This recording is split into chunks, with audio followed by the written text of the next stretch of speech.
Welcome to Start with the Facts. Yo, welcome back to Start with the Facts. I am happy to be back in the great state of Ohio. Not happy with the weather, though.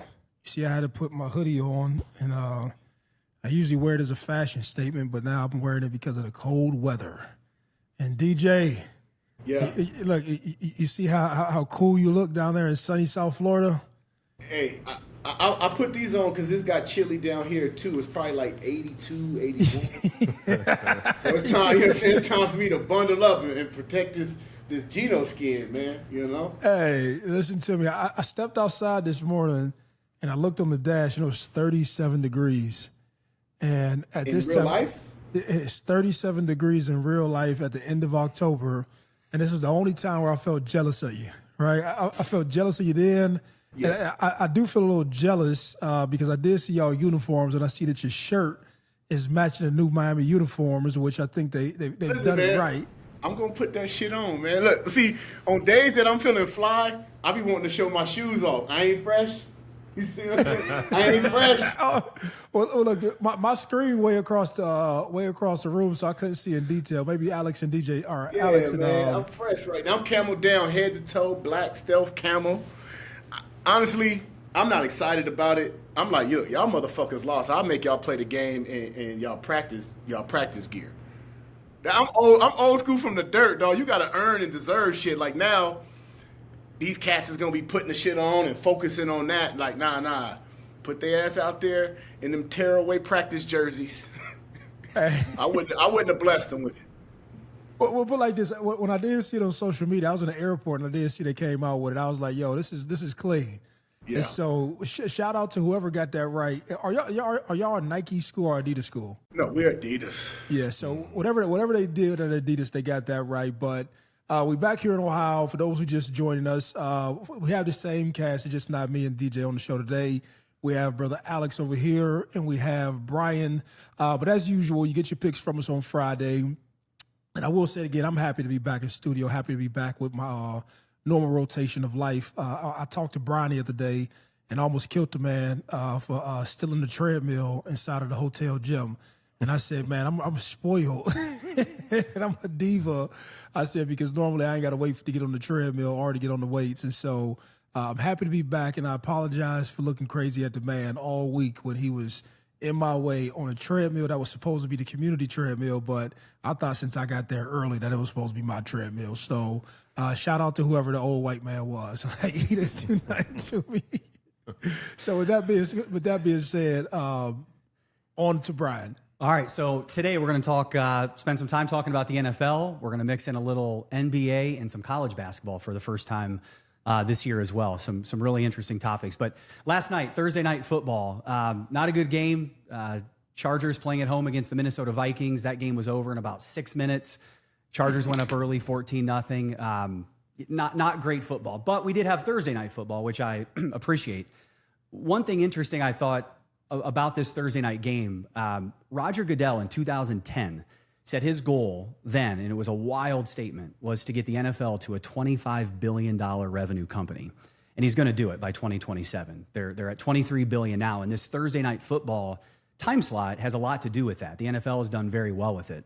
So as I'm watching last night's game and Carson Wentz is like limping around and moving around with like a big sling on his shoulder and just getting the shit kicked out of him, I was thinking today I wanted to ask DJ, I think that started in 2005 or 6, these Thursday night games. Did you ever play in a Thursday night game? I played in it multiple times, and players hate it. I would imagine, yeah, short week they would. Players hate it. So I was blessed to go to the Denver Broncos where, Mike Shanahan believed that he wanted guys to be fast and fresh on game day. And so at Denver, after we played a game on Sunday, we didn't put pads on again until Wednesday.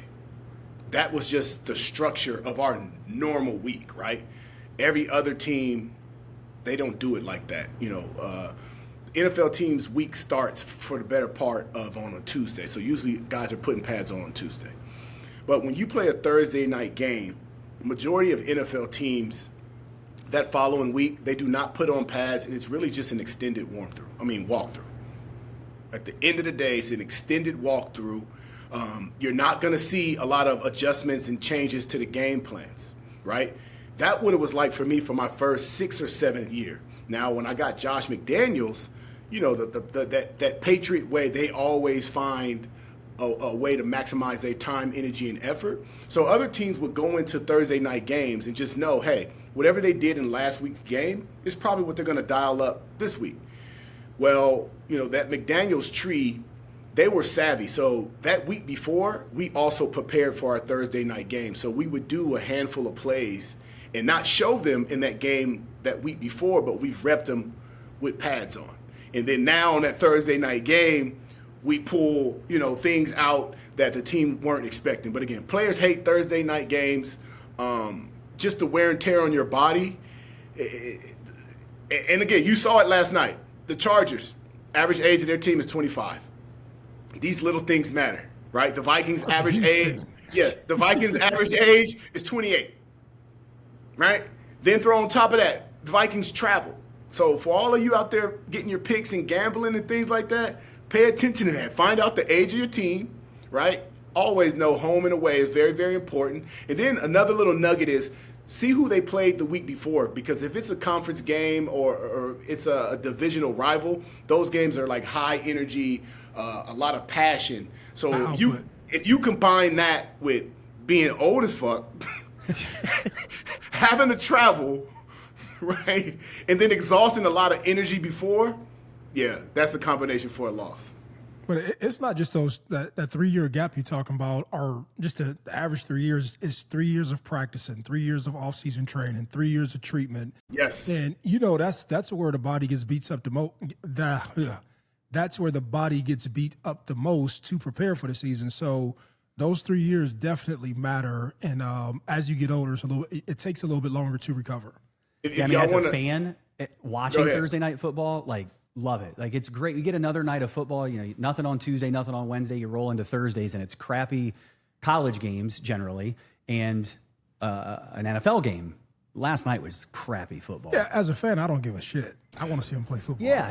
But last night wasn't. Like, the Vikings' offensive line was trashed. Their starting right and left guards were game time decisions. Mm-hmm. Carson Wentz, I mean, I can't stress enough. He got the crap beat out of him. And so J.J. McCarthy now is going to most likely get the start in Detroit in 2 weeks. That'd be interesting. Yeah. I mean, did you expect Carson to go out there and play well? They have no running game whatsoever. Nobody rushed over 20 yards. So when nobody's rushing the ball over 20 yards, or in general, they're going to fire off on a quarterback. Blitz, blitz, blitz.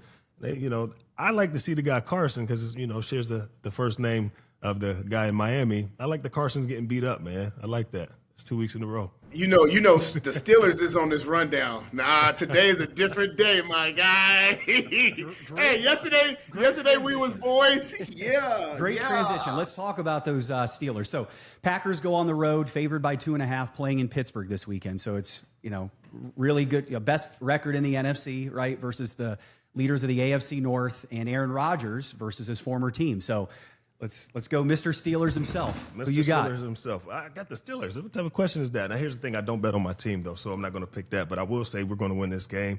I got to go in with confidence, man. None of that fake stuff, right? Hey, all that sign. We're going to win this game, man. And I say that because – you said you don't bet on your team? No, I don't bet on my team. Okay. Yeah. So I learn something new every week with you. Go ahead. That's what I'm saying. What does this guy do? What does he do? That's my mob. I don't bet on my mob. So listen, though, I told you guys last week and prior weeks before that, I said we always give up a game. We lose the games we're supposed to win, and then we're going to win this game because we're supposed to lose it. Everybody has, to lose that game. Aaron Rodgers. Hold on. That shit. Hey, Reese, we going to start calling them Alexisms. That's an Alexism right there. Hey, shit don't work like that. Go ahead. No, go ahead. No, I work better when we talk back and forth. No, I was trying.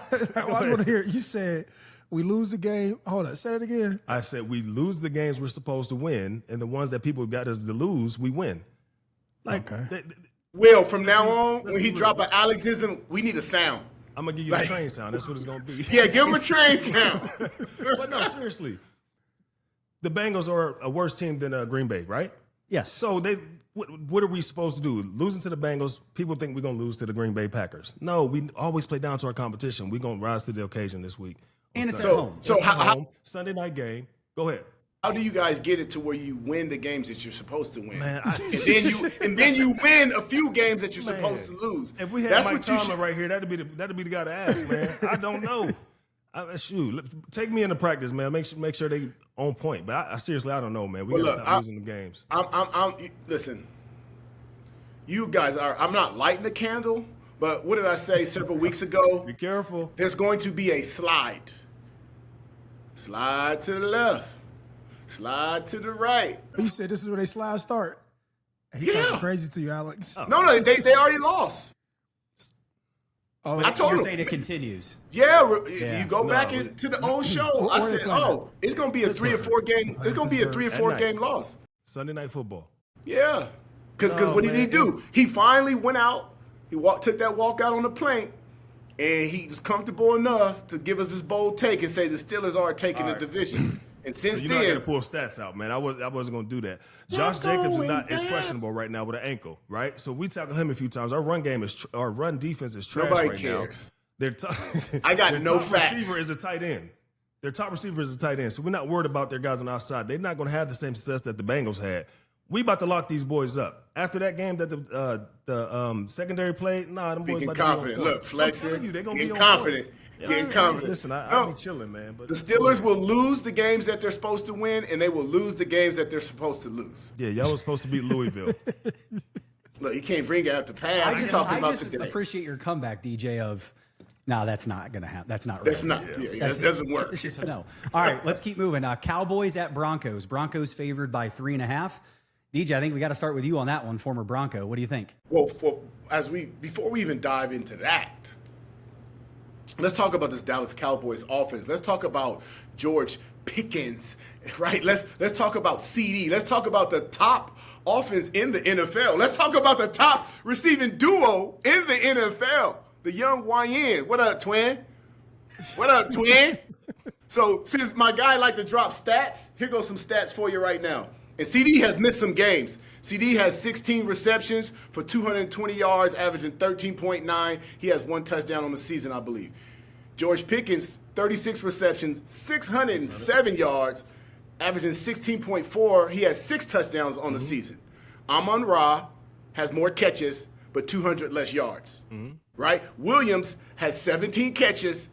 17 yards per catch, which is nice. But at the end of the day, with CD being out those games, his numbers and their numbers are crushing the Detroit. So when we spoke earlier in this year about the best wide receiver duo, I told you what was going to happen. Pickens just needed a slime. He just needed a little YN. That energy is coming out. That energy is 6, 7. That energy is coming out, man. Hey, listen, they haven't been a duo. They was a duo for 3 games. My CD got numbers. hurt. They haven't been a duo. Listen, so he's back now. No, now it's even crazier. No, it's because okay. no. Now it's even crazier because what they realize is, damn, we don't. Pickens just doesn't have to be. Pickens he's on crash out alert, but he's not going to get the same. No. targets. No. He's not going to get the Listen. same targets. The issue before this was people thought that Pickens could only be a deep ball threat.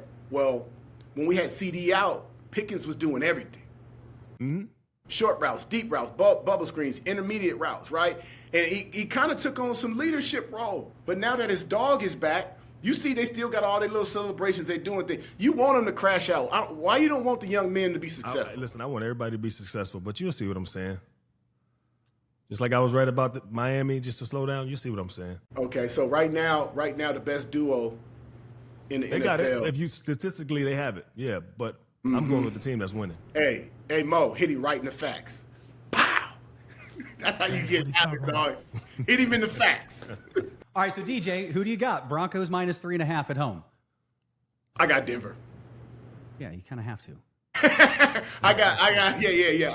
Listen, I got Denver. Denver offense is playing well as well, but then again, that altitude, that climate change, that's always an advantage. Like, you have to actually be there and feel it. And we saw it last week with that amazing comeback.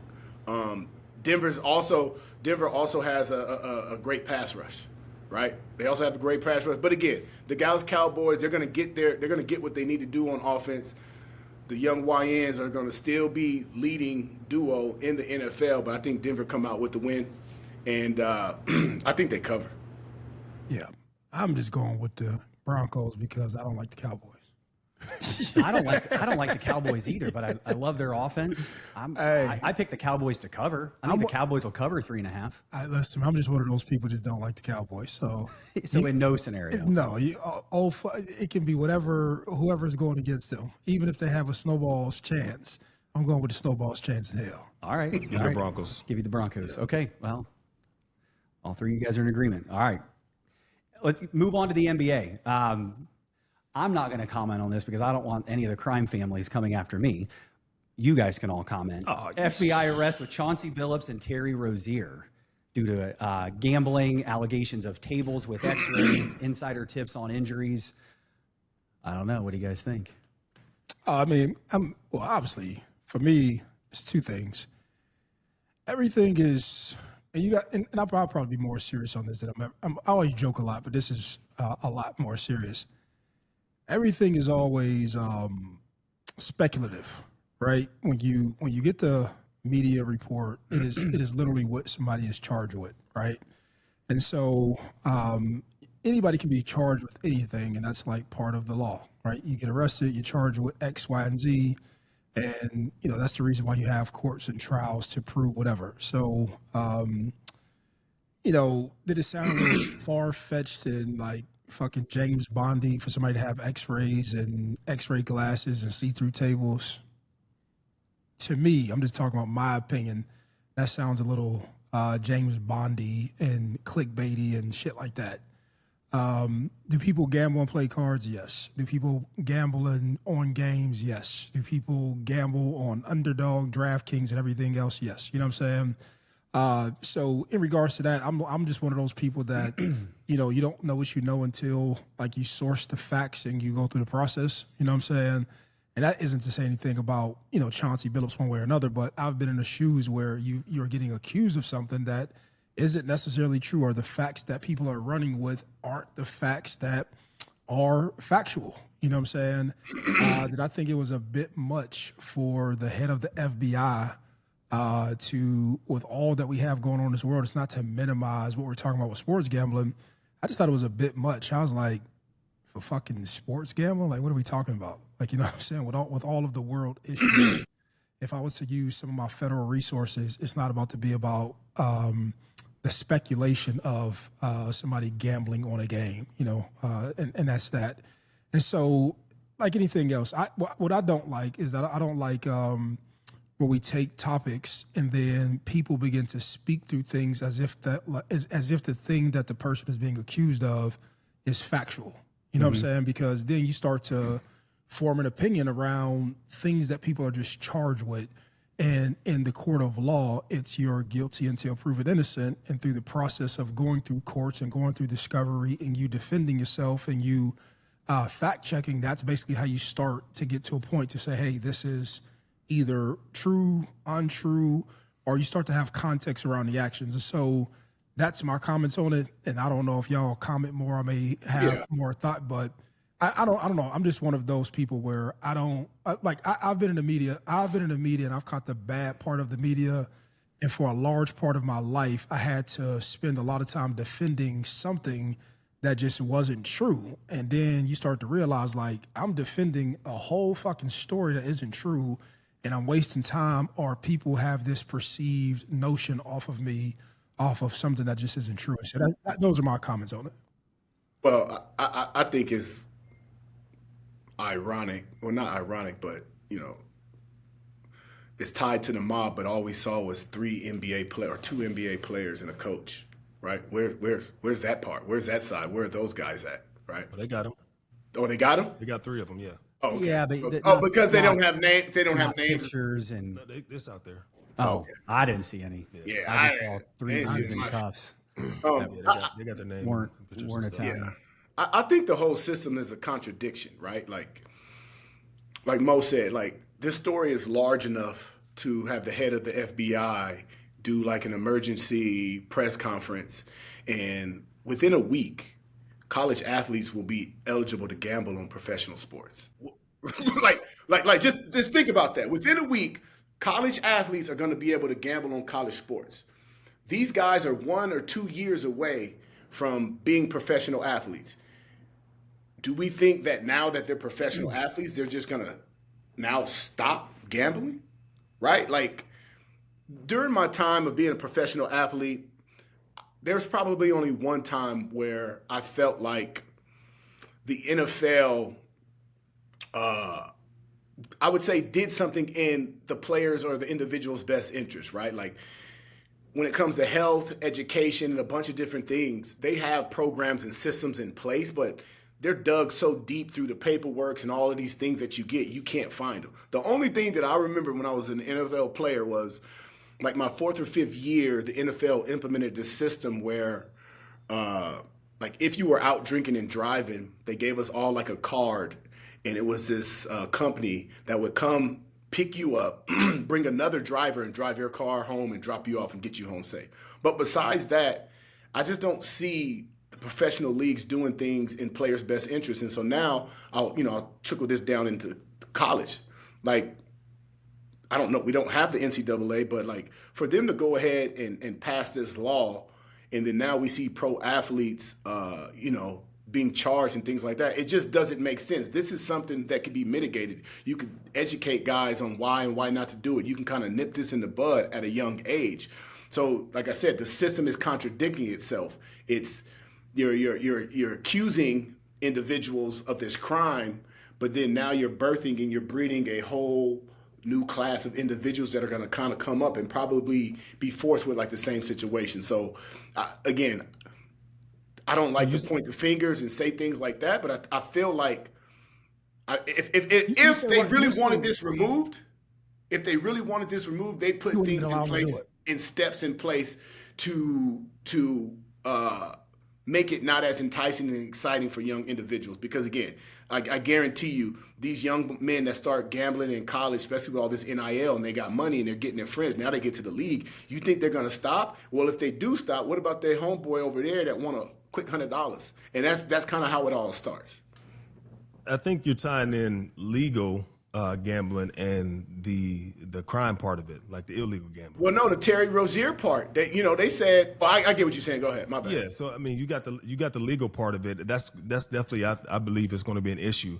But when you got the issues like Terry Rozier and how that happened is, hey, I'm taking myself out so we can go ahead and bet the under. There was an alert that went off that said Terry Rozier is being betted on. We need to watch him. This was 3 years ago. Mm-hmm. And so a lot of times when we talk about federal or city crime, state crime, federal's not going to come get you unless they have facts and know for sure it's happening, right? So this is 3 years in the making when we talk about Terry. It's like we got all of this just from knowing this, and I've done pickups. Boom, boom, boom. We got this fact. We've listened to calls. We're going in. We're going to get them. We got them. They don't waste the time if they don't have the facts on it. So not to tie the two, it's the illegal part. It can go like this. Brian, you know me, right? You're a bookie. I come to you come to me, he's like, hey, you owe me money. Okay, I do. You let me go off. I don't get your money back. You come back, say, hey, I like you. Next time you get the ball, fumble. The next 2 fumbles, you got to fumble the ball. I need to get my money back some way. Yeah. And that's what happens. Those guys start to they start to bet and they want this easy money when they already got money to being greedy. And then that's how the illegal part, starts going, and they get caught up. And then next thing you know, boom, they get caught. So, but Alex, you got to understand though. You are like, let's talk about the college. You are allowing these young men to already kind of get close to the system, right? Because again, right now, today, it's legal for them. They get drafted by a team, now it's illegal. And that's what I'm saying. Like you might have some young men and some individuals that get hooked on it, right? Or their friends get hooked on it. Now they're passing down information. Again, college sports is fucking basically pro sports right now. Like, again, at some point in time, all of the rules, all of the systems, everything, 5-7 years from now, they're going to mirror each other, right? It's going to be like a semi-pro league, or however we want to name it. I just think that it's not in the best interest of these young collegiate athletes that, first of all, they're not educated, they're young, they're overconfident, and again, in 1 or 2 years, what is considered legal to them today will be illegal for them tomorrow. So I wouldn't even kind of get them started in that direction. So let me what this took my mind to, right? I was in prison when all that stuff came out with Michael Vick, right? Yeah. And you remember how many narratives and how many things were said that were incorrect about Michael Vick, right? If you would have listened to the media, you would have thought Michael Vick was out there fighting dogs himself. Mm-hmm. When Michael Vick just actually owned the property. And Michael Vick just was elsewhere while people were doing it. Did he have awareness that it was going on? Yeah. Like, did he have an understanding that it was going on? Yes, right? But was it Michael Vick who was doing everything? And I'm not saying that that's the case, but the point that I'm making is that how we get facts so misconstrued and start to build narratives off of what is basically reported. So when you have reports and they come from the FBI, this is all to build their narrative into everybody who listens to it. You know what I'm saying? And had I not been on the other side of the law, I would never speak from this vantage point, because you would think that this is just the only vantage point in the system that it is. But this is just them giving their narrative, right? I'm pretty sure when it comes out, because Chauncey Billups, Damon Jones, Terry Rozier, these guys have a lot of money to have great representation. And so over the next few weeks, they'll have to build their PR teams and build their defense. And then you'll have something that gets skewed the other way. And then it's left to us to figure out, like, where are we fact checking, right? And so the thing I was just saying the most is that, like, from seeing so many high profile situations, you could take Diddy and Cassidy, right? If you listen to the media and you listen to the FBI and you listen to the people who came out here, you would have thought like all this crazy stuff was happening, right? And then as the courts came and you started to read through the transcripts at the trial, Cassie was just as guilty as Diddy was. Yeah. But the narrative had been painted already and the video had been showed of Diddy kicking her, and he's just as wrong as she was. But you know what I'm saying? And so when I look at this stuff, I guess if you've been through it and you've been on, the flip side of the coin, you just say, hey man, can we just be, can you just gather more facts? You know what I'm saying? But I also be having a bone to pick with, somebody like Shaq. Like when I seen Shaq's comments last night, I didn't really like his comments towards like Chauncey Billups and Damon Jones. Chauncey, my guy too. Chauncey's. Yeah, but just like you would think somebody who knows somebody, or has been in a situation where things about you have been said that aren't true, and now you got to fight and defend them. So, and you understand that you have a huge platform, you have a huge voice. He's on fucking ESPN. Yeah. You know what did he say? No, so he was talking through the tongue of being guilty, right? Imagine I'm sitting here with you every day, and then somebody comes and there's some information about you that is an accusation or acquisition, right? And then imagine you see me talking somewhere as if you're guilty already based upon just whatever I heard. Right. To me, when you know somebody, the honorable thing to do or the fair thing to do is just to say, hey man, I know what they charging Alex with. Let's start with the facts. When the facts come out, let's see what's happening. To talk, I think the wrong thing to do, because you start to put people's brains in like a different place, is to say, man, they kind of said that about Brian, so I'm gonna just go ahead and just believe whatever was said about Brian versus let me source the information. And but make a disclaimer, I don't have to lean in either way, but when I think you're dealing with a dangerous thing when you start to accuse somebody from what you've heard and you just line your opinion up with one side. That's more or less what I'm saying. Would it change your mind if it had confidential informants? No, because a confidential informant is incentivized to say a story based upon whatever they're trying to get in trouble. Mm-hmm. So if you have a confidential informant, right? Do you know what a confidential informant is? Yes, I know what a confidential informant is. I don't know. Come on, I watch crime TV. Yeah, but so if you have a confidential informant, most people become confidential informants because they're either trying to get relief on their sentencing or relief in regards to a crime that they've got caught. So you would have to understand the nature of what they're incentivized with, and then you can weigh what they're telling you. But again, like the whole legal process is gathering as many facts as possible, right? Right. Part of even this whole show, like part of like thinking of things through like a lawyer-esque situation is how can I gather as many facts as I can, and can I reason from there? Do I have a reasonable way of thinking about the facts that I have on hand? So if it's a confidential informant, it's like, okay, what was their incentive to give me this information, or did I induce somebody, or did I entrap somebody to do something? So when a judge is making a decision on how they're going to penalize somebody, they weigh all of that stuff into it. So that's what I'm saying. But for somebody like Shaq, who's super in the media, you've been knowing Chauncey Billups for probably about 20 odd years, and you probably known Damon Jones. I don't know if they played in Cleveland together. All these dudes know each other. The NBA is small. It's a small community, right? When you take your dudes on TV and you just slander them and just act like that they're guilty and this is your man's, I tell you, like, man, fuck you, bro. You know what I'm saying? Because what's going to happen is you'll get out of this situation. So regardless of what trouble you get into in life, that trouble has like a shelf life where you'll go through it. You'll have to deal with the consequences of it on the backside of it. But other people watch you and they say, like, why would you do or do like that? Like, there's a thing called like abstaining from saying anything. Yeah. Like, when you worth billions of dollars, like there's no incentive to Shaq saying, like, there's no incentive to you saying this. Like it was personal. How can somebody who's already made it do that to their families? That's the comment I'm talking about. That's taking a headline, which I think is a societal problem, and we are just as guilty with 4 microphones as a lot of the people yesterday running with this story.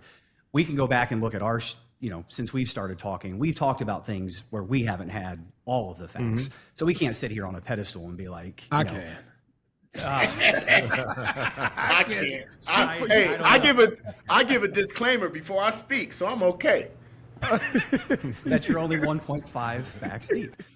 But back to what Shaq said, I totally agree that was extremely personal. Yeah, man. And just for anybody sitting in a basement to say that, like, whatever, dude, nobody's listening to you. But for Shaq on his platform and former teammate, former peer, that was pretty aggressive. Yeah. So if anybody heard any of my comments, they were all, the underpinning of the thing was me. When I seen that thing with Shaq last night, I'm like, come on, man. Certain things you just don't do to your peers. You don't do it professionally. So that's why I was a little bit long-winded about that, because it has something to do with Shaq. But then also, I know Terry Rozier. Terry Rozier's from Youngstown. I know his whole family. I didn't know that. Yeah, he's from Youngstown. I know his mother. We like, I've been knowing them since I've been kids, and so you don't know, like you literally, like, part of, like you can take parts of stories and build with whatever narrative you want to. But I've been there with my mother, and my mother had to deal with like the downside of somebody taking a small piece of my life and shitting on me. You know what I'm saying? He got a mother too, and I know his mother. You know what I'm saying? I can only imagine that, your son's sitting here in federal custody. Your son was making $30 million a year. He just beat the NBA, and he just got reinstated by the NBA and got cleared up by the NBA. Then you get picked up by the federal government. Like, me and you can sit here like one thing, but this isn't like, somebody here locally says something. This is the fucking head of the FBI, bro. Yeah. And so there's also a thing when you are in criminal activity, you will be an example. You know what I'm saying? Yeah. And so you can't put the head of the FBI on the television in any capacity you not have some consequence that you have to pay for. There's going to be some sort of consequence. Like, you know what I'm saying? Yeah. But I mean, you brought up the FBI. So Cash Patel, DJ, all he was doing, he was just doing your version of a bold take. That's all that was yesterday.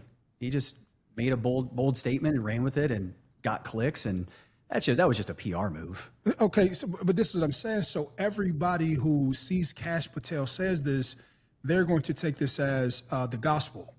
Because there's no way that you can walk inside the courtroom, even if you wanted to defend yourself through a trial, and not be influenced by that.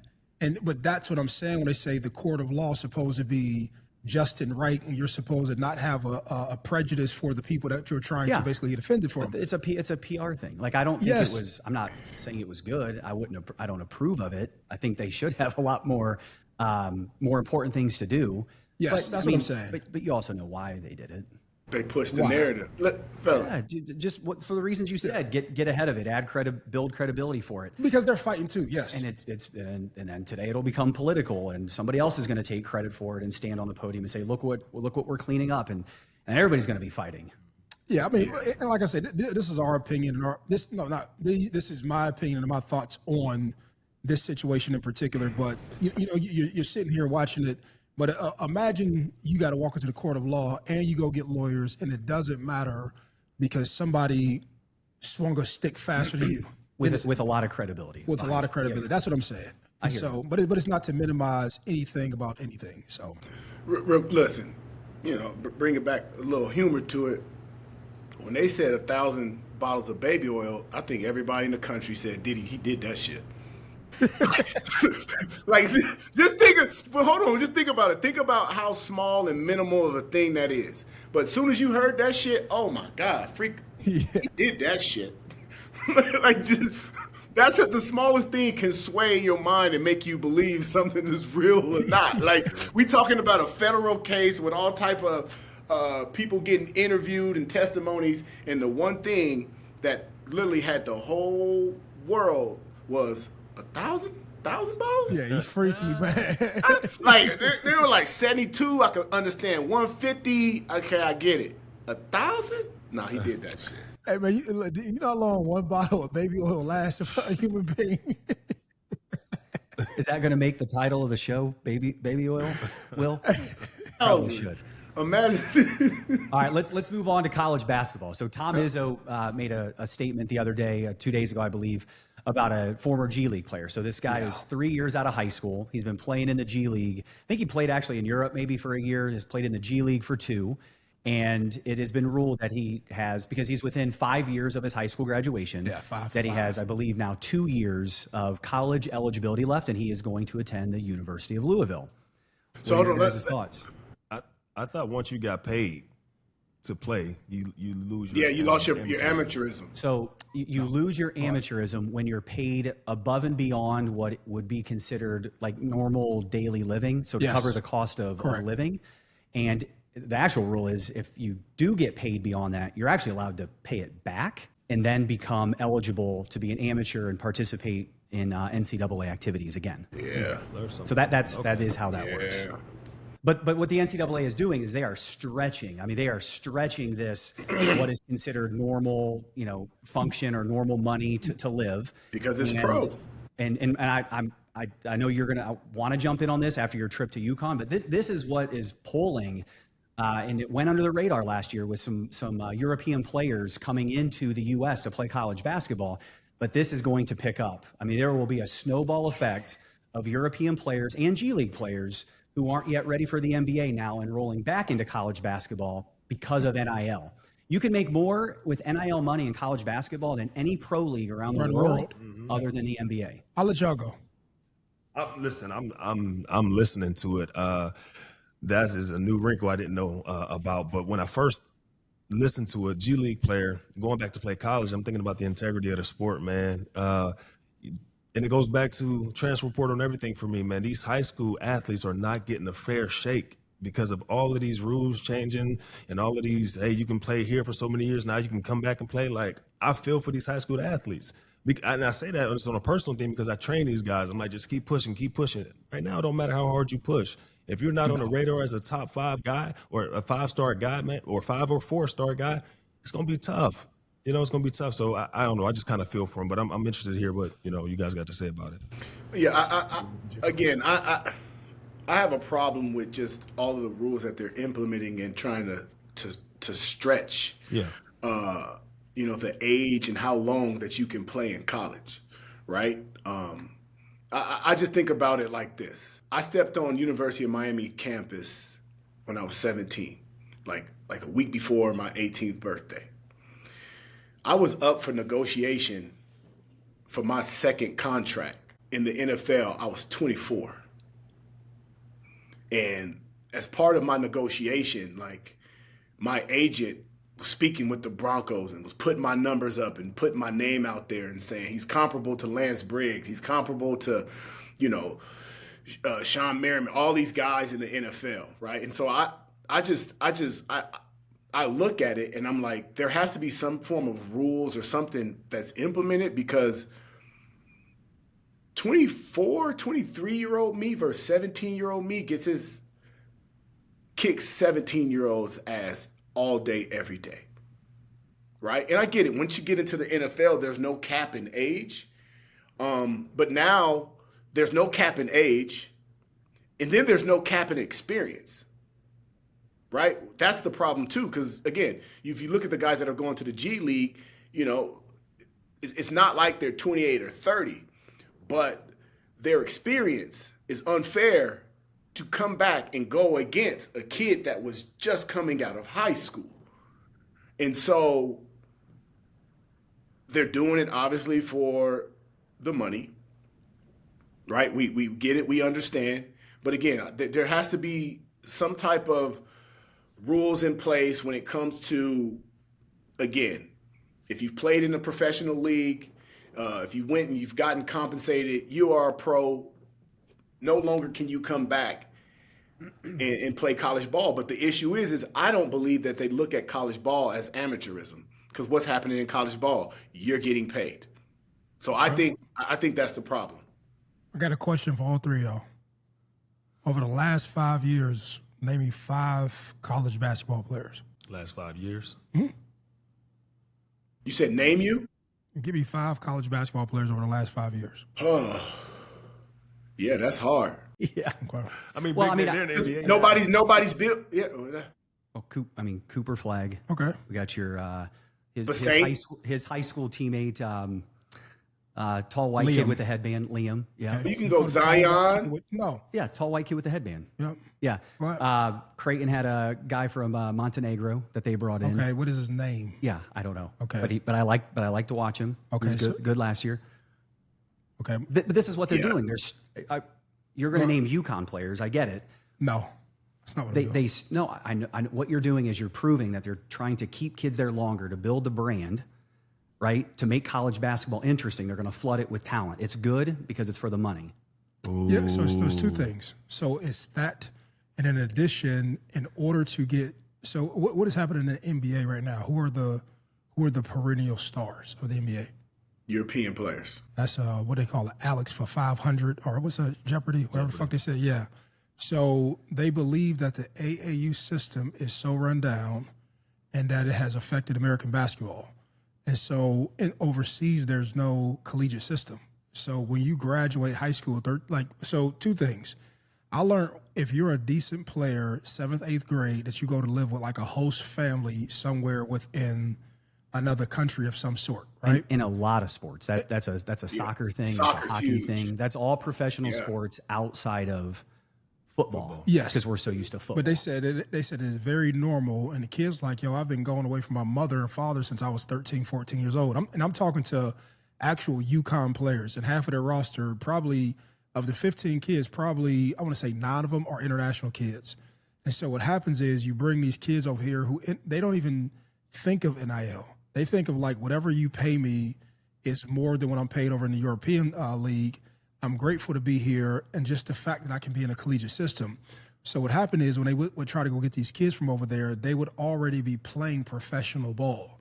And so you had to make a rule or bend a rule to bring these kids over here to feed the NBA, because these kids are obviously going to the NBA, and the NBA is being flooded with international talent. And so from there, the people came through with the argument to say, hey, if this kid was playing professionally, like even though he was 16 or 17 years old, he was still in a professional league. He probably didn't get any quality minutes, but he was still in a professional environment. You should let this guy for the G League who hasn't made it to the NBA, you should allow him if he has 5 years once he's been removed from high school. And so when I heard that perspective, I was like, oh, shit, I get it. And what it comes down to is that it's good for business, and they're trying to revive the college system. And so they don't want Luka to come to the first time. They don't want you to see Luka in the draft for the first time. Or time. Wemby or any of these guys. Or any of these guys. We're going to create a pathway for them to come to America. And the main drivers are Adidas, Nike, and Under Armour. And they're saying, hey, in order for, like, just think about this. Nobody can sell the Greek Freak shoes. nobody can sell Luka's shoes because you don't know him, right? Yeah. They're saying if they come during the American circuit and I can get a chance to know Alex because Alex came over here, got, acclimated, and, you've seen him play, 30, 40, 50, 60 games. Same thing with Cooper Flagg. Like, people got introduced to Cooper Flagg through Duke and, so on and so forth. Yeah. They're like, hey. But look what he did in 1 year. He became a superstar. But he gets the media machine behind him. He gets all the interviews. For sure. But he gets to go play in the summer league with the professional guys. And so it really has more. I mean, I know people get bored and tired of me talking about it, but it all comes down to business. They're doing this literally for business, and that the quality of American basketball, they say, has fell off that bad. And I think for Tom Izzo, I'm reading it, I get it. Like, Tom Izzo has been a great coach for a long time. So he's like, he hasn't had the success of Nick Saban, but I say like a guy that is probably going to soon transition out of basketball because he doesn't want to be a part of what it's become. But I'm like, first thing I thought of was don't hate the player, hate the game. Like, Louisville is strategic. Creighton, for getting that kid from Montenegro last year, that's strategic.